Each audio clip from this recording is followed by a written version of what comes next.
Sorry, Chair, the signal is very weak here. So That's okay. That's okay. We can hear you. Okay.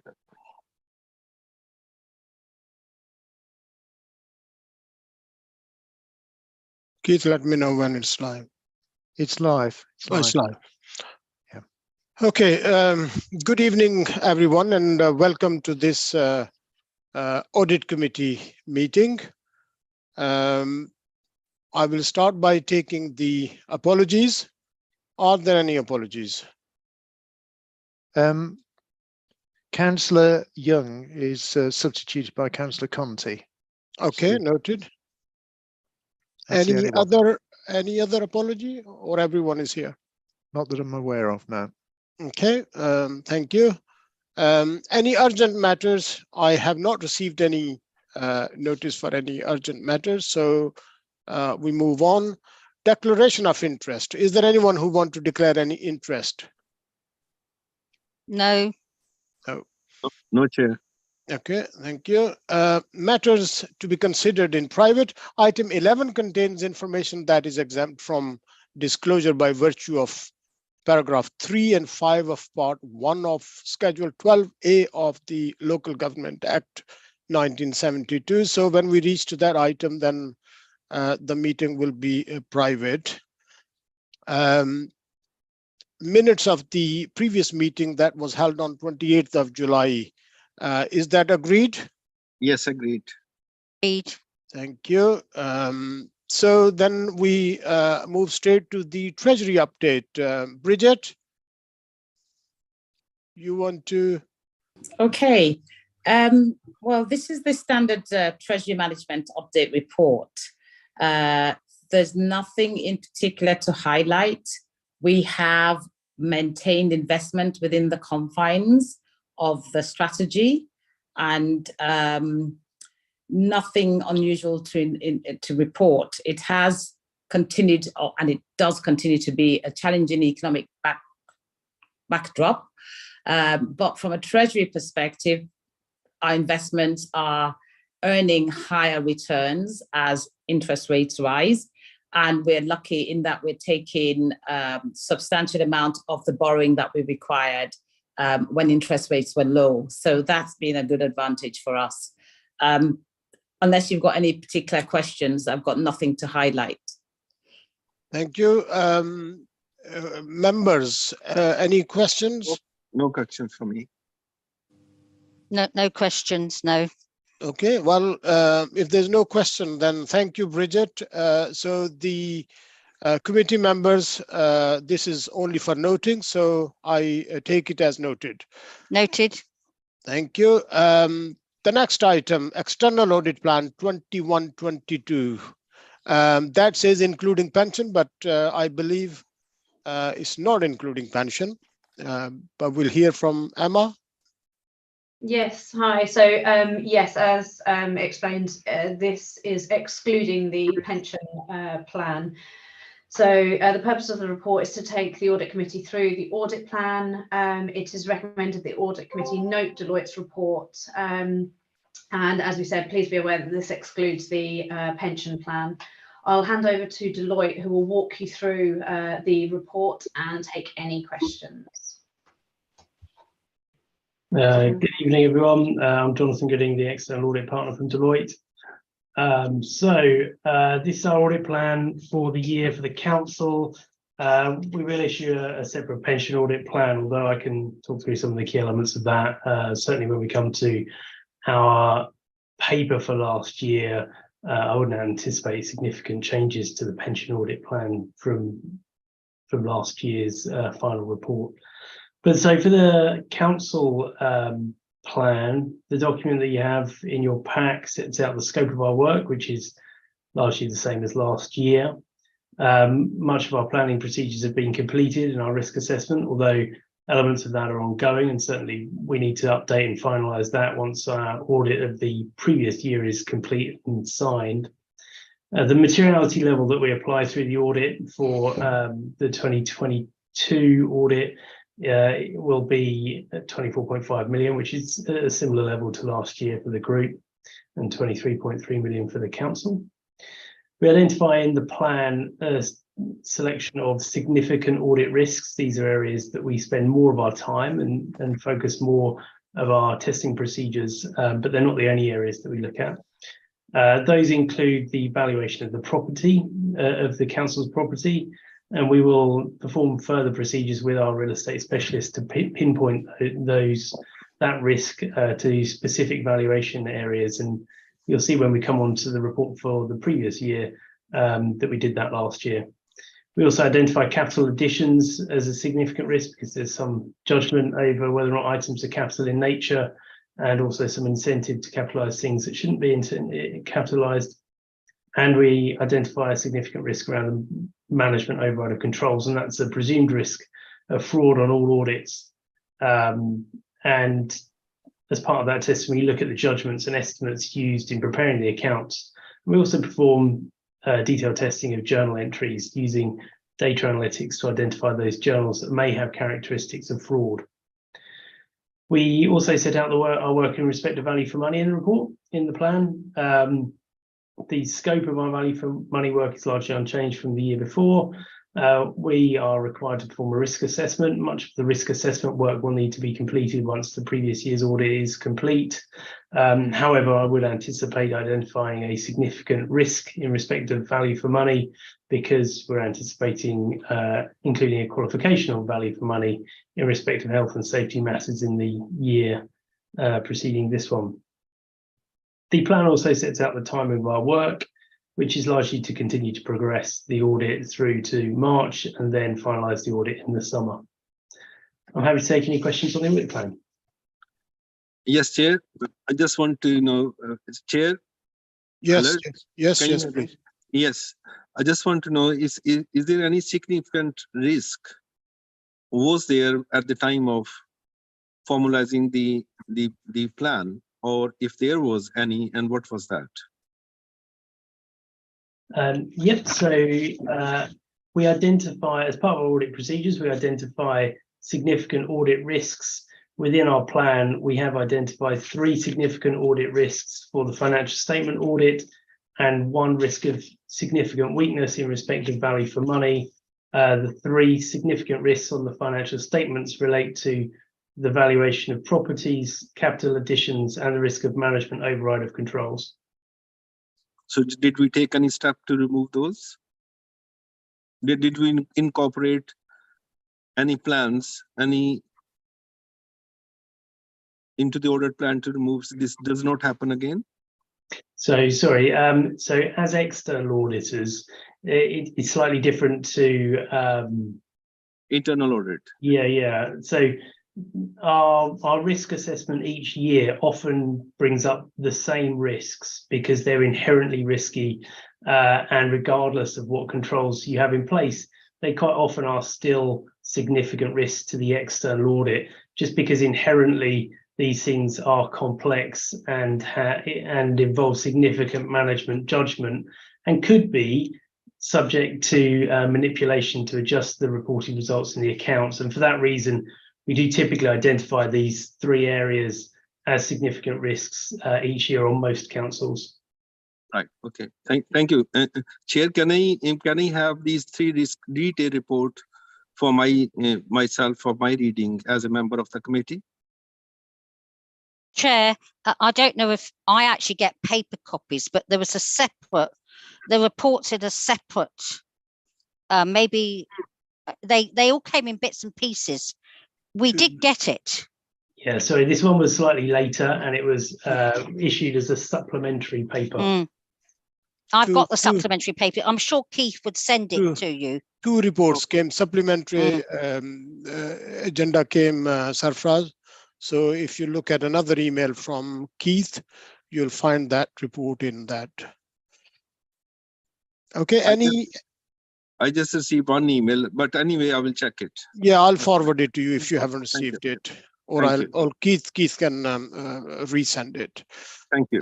Any other member want to ask any question?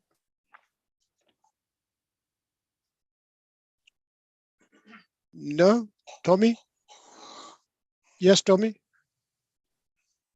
Good evening, thank you. Thank you for the report. Can I just check the fees on page 23, is it, of your report? Mhm. They're not confirmed yet. They're all TBCs in the version I have. Any indication when we might know that, please? Yeah, in the coming weeks. I mean, essentially, we're looking to finalise the fees for the year before confirming the fees for this year. Can you give any indication? Are we expecting that to vary much from what you've seen so far? Appreciate it's not all finalised yet, but is it likely to be an increase, even if you can't quantify it fully yet? Not really in a position to say. I don't think it would be more than the total fee with the overrun for the prior year. No, but we do need to have those discussions with officers. Thank you. And I wonder whether we suggest, if it's not much change, there's no decision for this committee to have to make on that, is there? No, there is If no. there's a big variation, I wonder whether we could have that circulated and the rest of the committee be informed of that if there is a significant variance. When we issue our final report, we'll certainly have it all in there as well. Thank you. Okay, anyone else? No. We did ask question. Tommy did ask question last time, and I was expecting he was going to ask when the reports are going to be completed, because we are well behind on the reports, Jonathan. So can you give us an indication? So is that for the 2020-21 audit? Yeah. Yeah, so that's the next paper. Would you like me to present the next paper? Yes, you can go ahead. Okay, so you've got two further papers in your pack. And just to explain, these are our final papers summarising our work on the audit for 2020-21 for both the pension fund and for the council. So if I briefly talk you through the pension one first, because it's shorter. So on the pension fund audit, the audit is largely complete. We're finalising the last few review comments from our various quality reviews. We need to finalise and update our subsequent events review and receive a representation letter, etc. The normal sort of audit procedures at the end of the audit. We anticipate signing that at the same time as the council, because we have to, because the pension fund accounts form part of the council's statement of accounts. The pension fund audit, we identify one significant risk of material misstatement, which is in relation to the management override of controls. And we found no substantive issues there. However, the report does set out control findings and recommendations that we've made to management. We also set out the work and procedures that we perform in respect of the completeness and accuracy of contributions on the pension fund and the completeness, valuation and presentation of investments. So I'll take you through the count. Or if I pause there, are there any questions on the pension fund audit, or shall I move on to the council? Any questions from members? No. No, you carry on. Sorry, that somebody. Sorry, yeah. I had one question. Sorry, Chair. This is probably so maybe naivety, just because it's the first time I've been on this panel. But in terms of the recommendations, how are they monitored to ensure that they're implemented? And where is the oversight for that? Is that with this committee, or is that cabinet, or who the recommendation in that report? Who then follows those up to ensure that they are being sort of implemented going forward? I'm happy for officers to comment. From my perspective, I would expect officers to follow up on these. We are required to report to you our follow up as well as part of the external audit, and we report to this committee. But I would expect you to be seeing the follow up on these at this committee. Thank you. Any other question? No, there is no other question. So you carry on, Jonathan. Okay, so the council's committee, the council's paper is a longer paper within the pack, and I'll take you through and summarise the report. I'm happy to take any questions as we go or at the end. The work on the audit is substantially complete. there are some things that we're finishing off, and I'll come on to those, most notably in respect of infrastructure assets, which I'll talk about in a moment. The report sets out the status, which includes a number of things that were outstanding. Some of these have progressed and some are still in progress. The report summarizes our work in respect to the accounts and value for money. It explains that our audit was conducted in line with our audit plan, and the materiality that we applied in the audit was 23.6 million for the group, 23 million for the council. And it sets out the significant audit risks. And so if I start by taking you through from page 50 onwards on the significant audit risks and other areas of focus. So the first significant risk was in relation to the recognition of COVID grant income. In 2021, COVID grant income was very significant and new for the authority, and there were complexities in how to account for it and the judgments that were involved in accounting for it. And there are different types of grant were accounted for in different ways, which made this more complicated. And so we identified this as a significant audit risk. We performed sample testing. In particular, we were looking at two key areas. One, some COVID grant income had conditions attached to it, which would mean that you can't account for it as income unless you've met those conditions. And some doesn't, in which case you should account for it as income as soon as you're entitled to it. Secondly, there is a question over whether you should account for it as principal or as agent.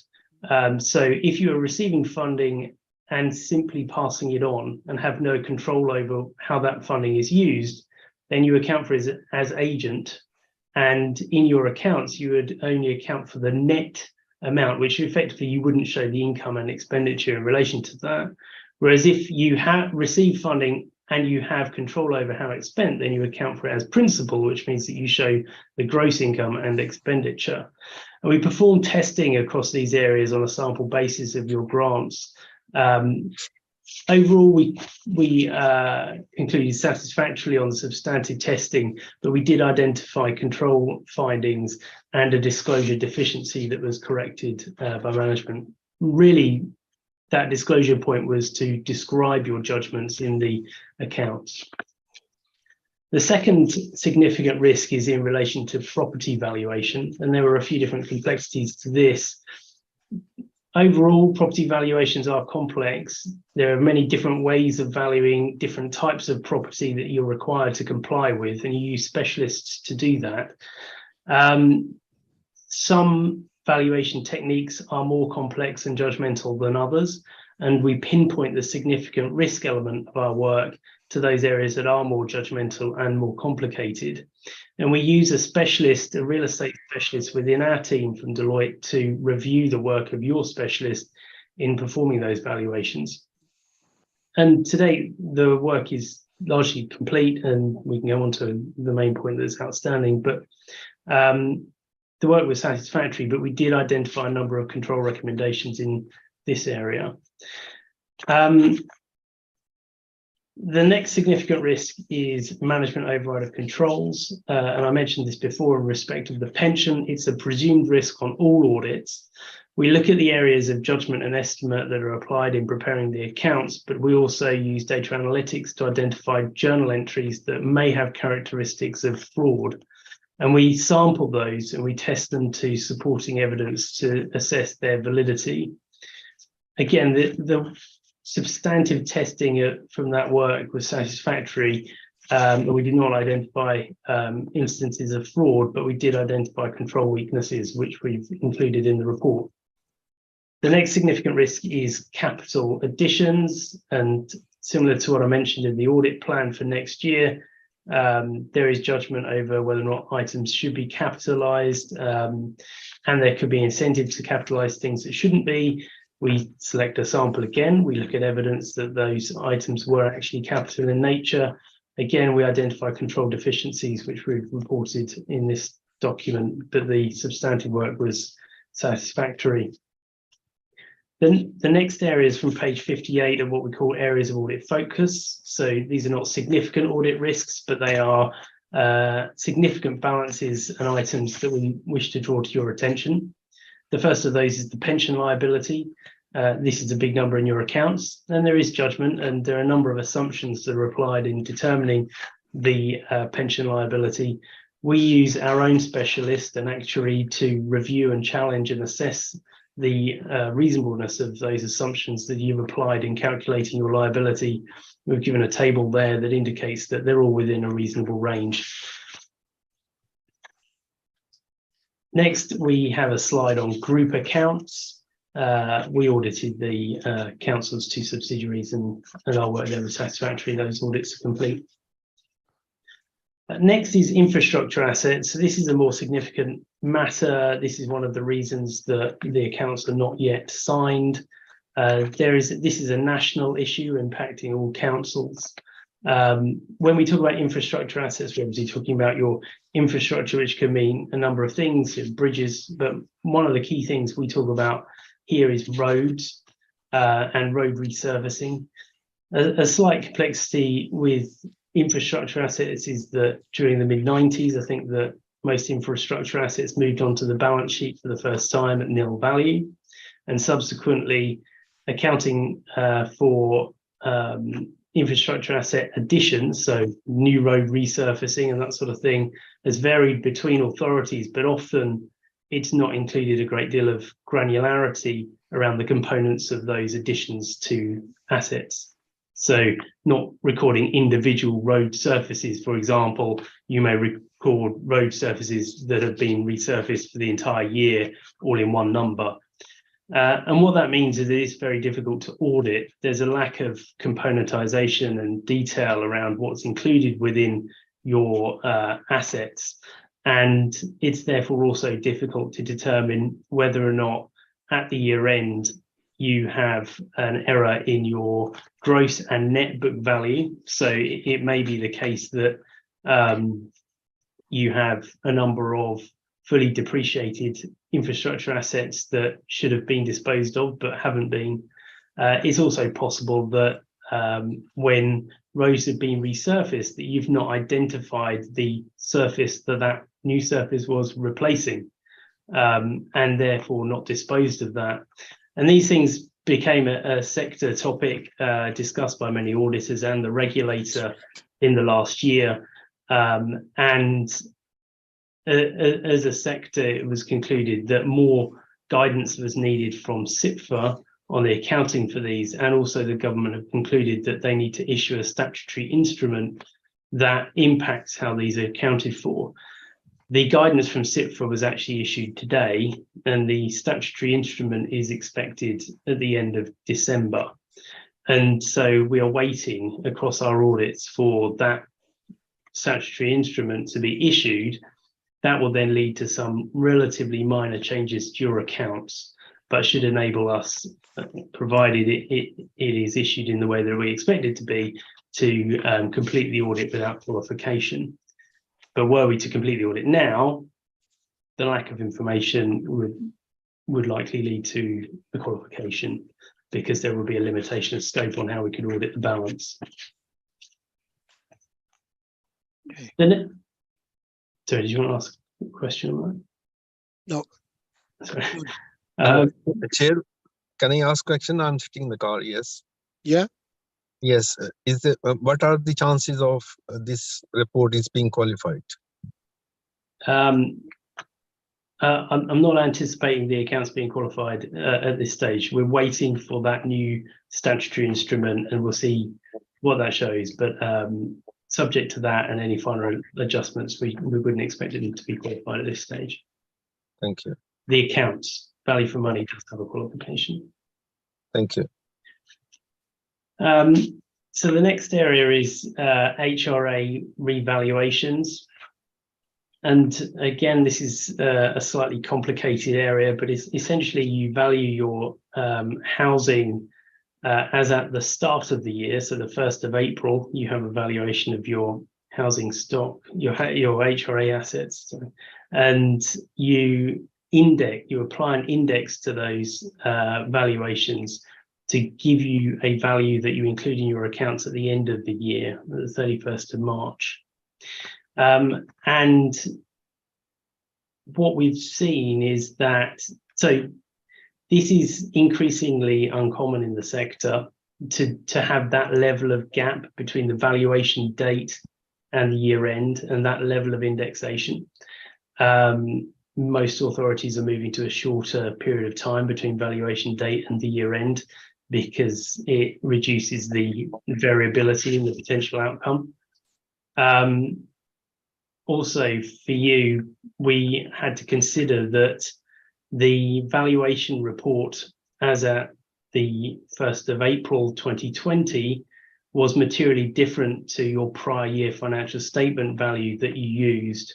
And we've been considering whether that's indicative of a prior year error in your accounts because the size of the difference is about 44 million. We have involved our valuation specialists in this. The approach of taking that indexation for a full year is an accepted approach.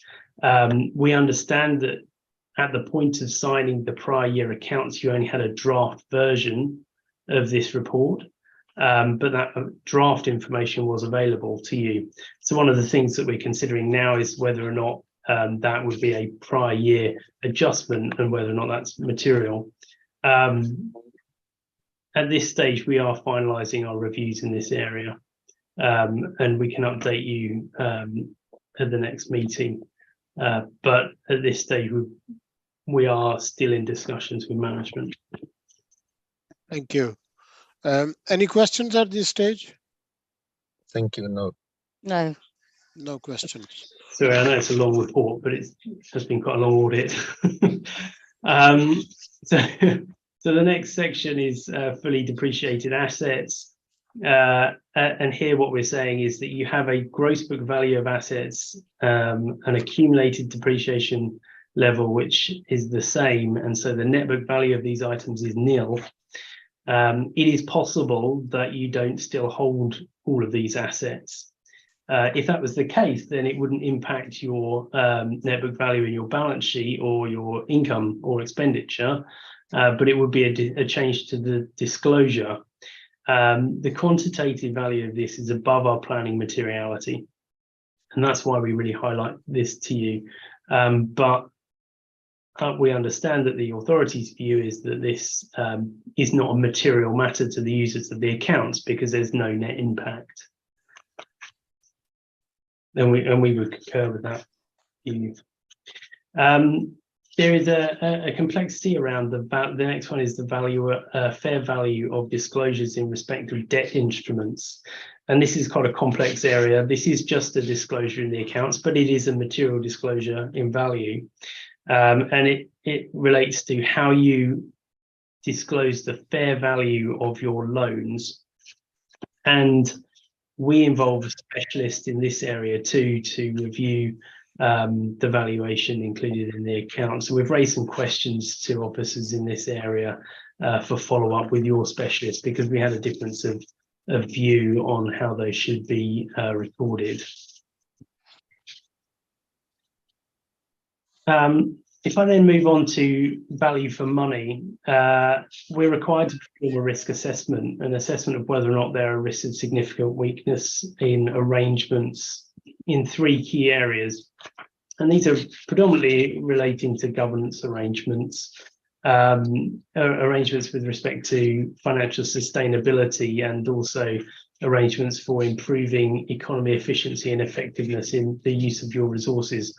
And we're required to have regard to a number of different sources of evidence when we're performing this work and our risk assessment. And as you'll see in the report on page 68, we identify a significant risk in respect of health and safety arrangements, including fire safety. And I believe that these matters are familiar to you and that you've discussed these in previous meetings.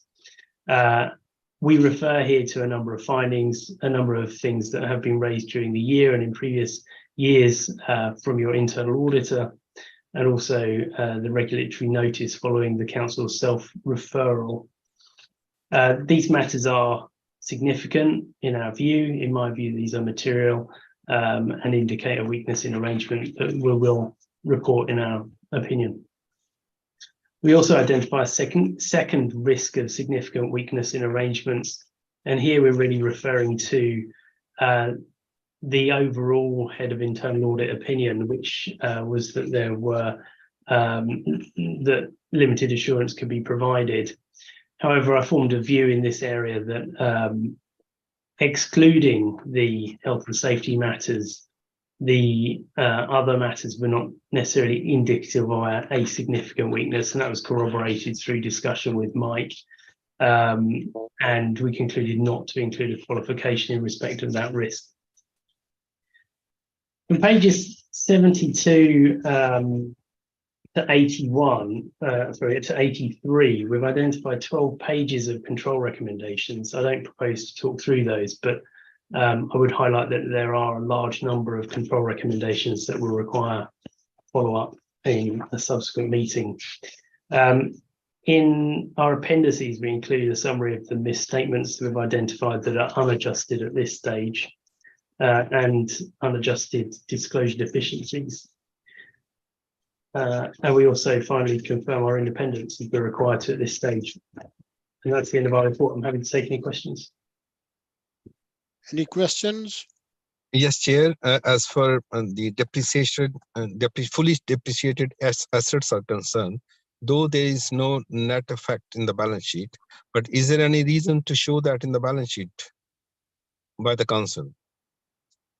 So you're required to disclose the gross book value and the net book value as a disclosure note, but you don't show that on the face of the balance sheet. So that's why the net impact is nil on the face of the balance sheet. So we are disclosed. Sorry. Yes, carry on, sir, first. Sorry. So we are showing in the notes of the accounts, not in the balance sheet, because the net asset is 0. That's correct. Okay. All these significant risk areas, are we preparing any management report for the council's officers to as recommendations to act on, or we are just discussing here and then you will report in the main audit report? So we will report on these. We would expect management to prepare a response on all of these areas and to set out in writing how they've been responded to for us. Have they done in the previous years? Yeah, as you can see, a number of these points are repeated from a previous year. And so this certainly needs to be an area of focus. I think the response last year was twofold. One, that because of the delay in the previous audit, some of the recommendations were identified later in the year. And secondly, because of the impact of COVID, there were other priorities at that point in time. But certainly now I think that we do require a written response on these matters as we progress the 2022 audit. Here, as far as the delay is concerned, that I don't think so that will have impact on the significant concerns, but I am concerned here because there are serious issues and the management is carrying forward every year as I can see. They should be in an action or a report strongly recommended by the auditors, which should be implemented and recommended and should be acted upon as soon as possible in order to rectify these significant risk areas. Okay, that's noted, Sarfraz, and I'll take it up with Mike. Thank you. Councillor Conti. Thank you. It was just really following on from Councillor Khan, really, about the fact that there was a number of items listed that obviously were flagged last year, and it was just really, so my internet kept cutting out slightly, but I'm not sure if it was touched on. But did you feel on the ones that were repeated that are still a risk? Did you feel that progress was being made in those areas from last year, or did you feel that actually little progress had been made on the items that had been flagged last year and that are being repeated again as areas of concern or recommendation? Sorry. I think there were quite a few areas that were repeated, but at the same time, I do think that where possible, officers were taking some action on some of the key areas. So certainly the level of progress isn't what I would expect, and this definitely does need to be an area of focus going forward. But given the timing last year of when these came in and what the authority was dealing with at the time, it was understandable then that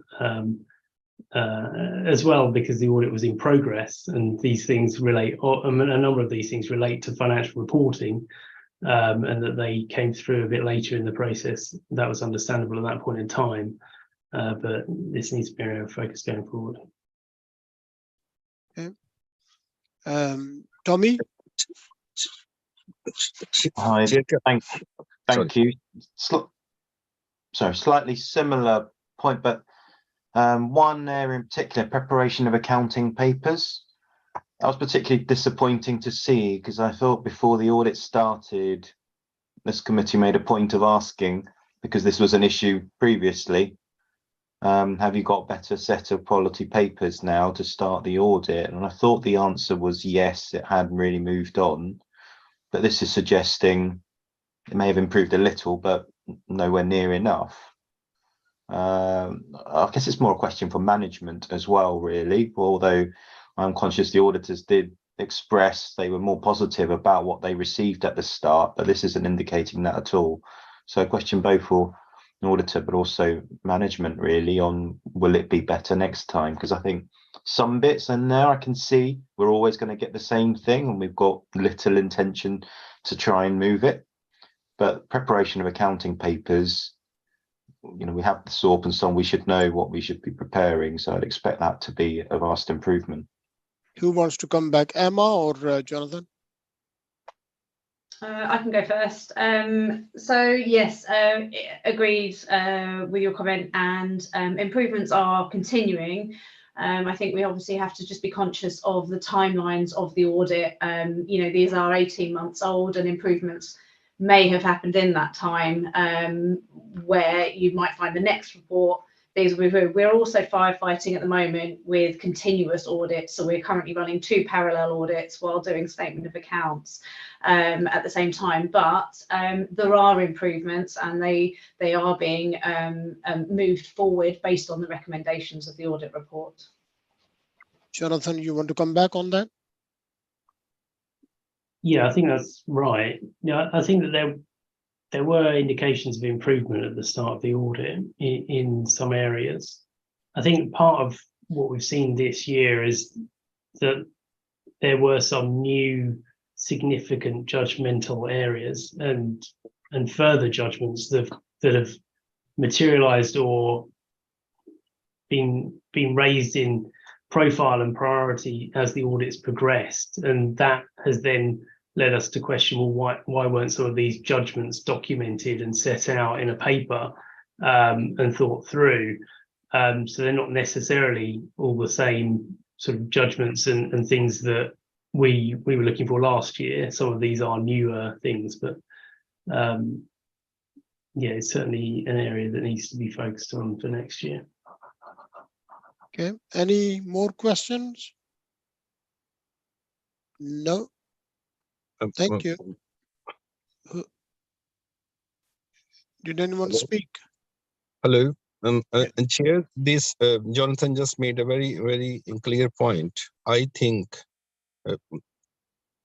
as far as continuous audit is concerned, are we discussing here only the final audit report, or we can comment on the continuous audit as well? Because I can see there are weaknesses in continuous audit, and that is impacting the final audit. And I understand final audit is we do only on test basis, but it is the responsibility of the management to pick up all these serious concerns which are giving today at the continuous stages, at the early stage. And we need to know what is the reason they are not being picked up, or they are carrying on year by year. Emma, anything you want to add?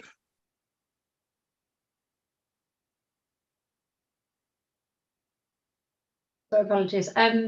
Yes, sorry, I didn't quite grasp the question in there, but if it's regarding the recommendations and moving them forward, obviously we are working through them and we are working on each recommendation and viewing, based on the risks that's applied to them.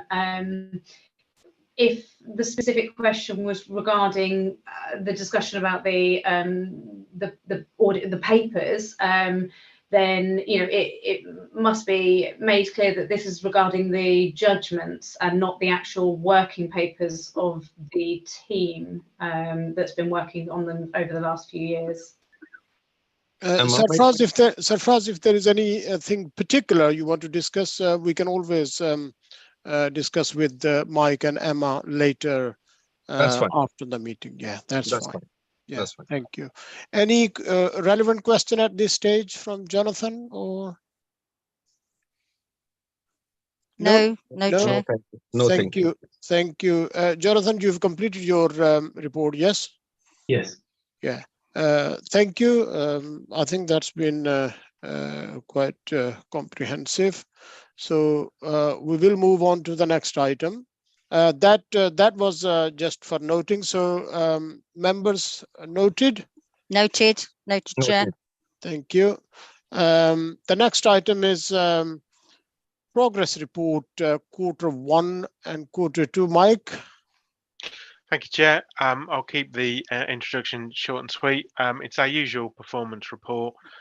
Q1 and Q2 is a little bit slower, but as you'll see, some of the stuff is in progress. So we're hoping to catch up in Q3. Raising follow-ups. We're working closely with the housing service on the health and safety compliance stuff. They've got a new action plan. Some of the measures they're reporting to now be implemented, and we're just starting to kind of test those to make sure that we're happy that they are in place and give them the assurance that that stuff is in place. And we're hoping that kind of the material ones will be implemented by the revised date of March. A couple of areas where things have got a little bit stale, and I'm pushing management to get those over the line. Also, to just mention section 6, there's some new guidance in relation to audit committees. If there's anybody who's particularly interested in that guidance, I'm happy to share it with you. But in the meantime, I'm working my way through it to see how we comply as a service. We seem to have a lot of the good practice in place already. There's some new good practice that we'll need to consider, and I intend to bring a report back on that probably June, July time. To see how we're kind of complying and if there's any recommendations that we need to consider as a committee to move forward. Then on to the fraud stats. We're slightly behind against some of the targets, but we're achieving things like the prosecutions. And we've had a member of staff unfortunately on long-term sick, but they're now back. And we're also recruiting an additional member of staff. So hopefully when we come to the end of the year, we'll be back on track on that too. Okay. Any questions? Any questions?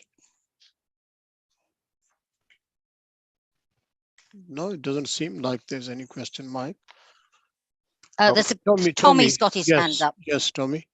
Thank you. Thanks, Mike. It's referring to the follow-up actions from 5.2.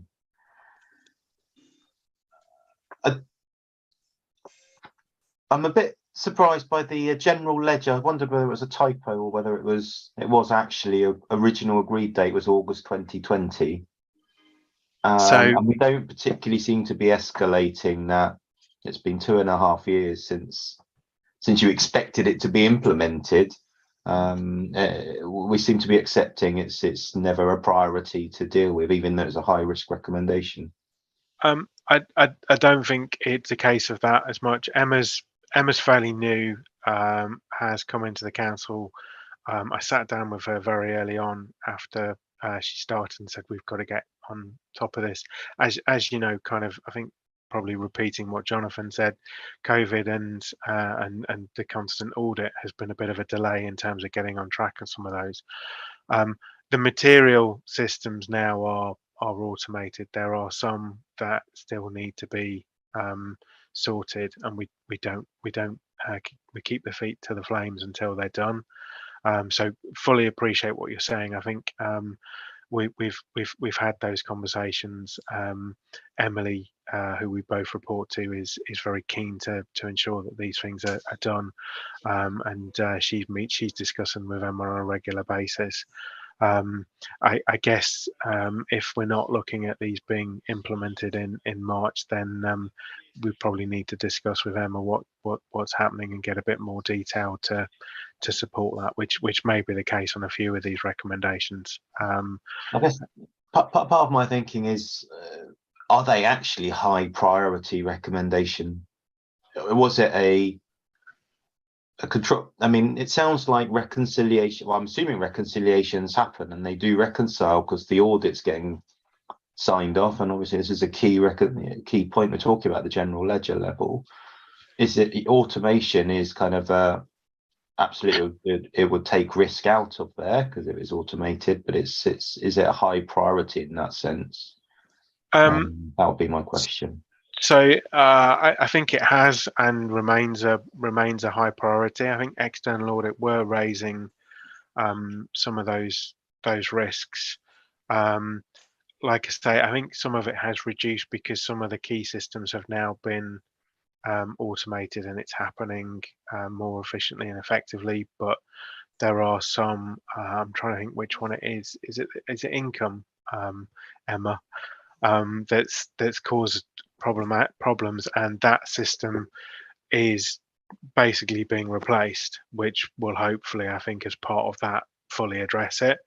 But it's quite a material issue and one that kind of needs to be addressed. But as you know, system implementations can sometimes take longer, and that's ultimately what's needed to address it. Yeah, as I say, I'll take the point that 2.5 years does feel an extremely long time for a high priority recommendation, and it just sort of devalues the recommendation in that sense. So that's my concern. I agree, and I'm pleased that kind of Emma's come in and is trying to progress that and taking it very seriously. And you know, it's 2.5 years, but it's not that long for Emma. And as I say, we've seen significant progress from her in the time that she's been here. So I'm kind of hopeful that we're going to get it over the line soon. Thank you. Okay. Well, if they are not implemented by March, as you said, then I think it would be worthwhile calling the officers to come and talk to us and explain why the delay. I think that would be helpful, Chair, and I'll make that message clear to people. Unfortunately for Emma, she's already here, but for other officers, I think that would be useful. Thank you. Yeah, thank you. Any further question from Mike? No? Okay, thank you, Mike. And members, this is also for noting, so I take it as noted. Noted, Chair. Thank you. The next one is annual work program, Mike. Thanks. This is largely for noting, but it's an internal decision, largely for your purposes. Very briefly, it's setting out a work plan of the expected reports that will come to the committee in the future years. It's just a document that we thought would be helpful to kind of set out expectations from members moving forward, and largely just a question if there's any other reports that you'd expect to see, if you're happy with that report. Okay, any question on this? No, Chair. So we agree to that? Agreed. Thank you. Thank you. Okay. Sorry, Final. can I just raise one on? You said the review of the terms of reference would be this meeting. I just wonder whether it needs to be a future one in light of what you said about you need a chance to review the new recommendations from SITFA. Is it worth just considering after that? Yeah, that's a fair point. I think it's in brackets means it's kind of if we needed to do it. I think you're right. It will need to come to that. We'll probably be looking at the July meeting. So I'll update that. Thank you. Okay. Well, then the item 11 is obviously exempt from disclosure, and the next meeting is on 28th of February 2023. So with that, we will leave that with you, Mike and Keith, and I think we can leave the meeting now. Is that Is that right, or is there anything else you want to add? I You want didn't to introduce the you want to risk, introduce but the item? we can briefly introduce it in the open meeting. Yeah. So I mean, it's an update to the risk register. Key changes are shown in section 4.4, which relate to the personal house development. In terms of the confidential paper, a lot of it is just updating to reflect changes in management structure at the moment, and I suspect as and trying to make sure that the new owners are aware of those risks and are continuing to manage them. And I suspect there'll be significant updates as we move to a permanent structure.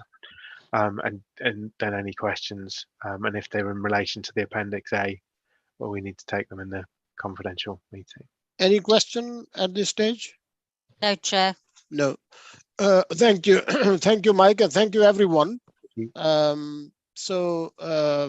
See you at the next meeting on 28th of February. Is that 28th? Okay. Yeah, the next meeting is on 28th of February. Yes. So the meeting is now closed. Thank you, Chair. Thank you, everybody. Bye-bye. Thank you.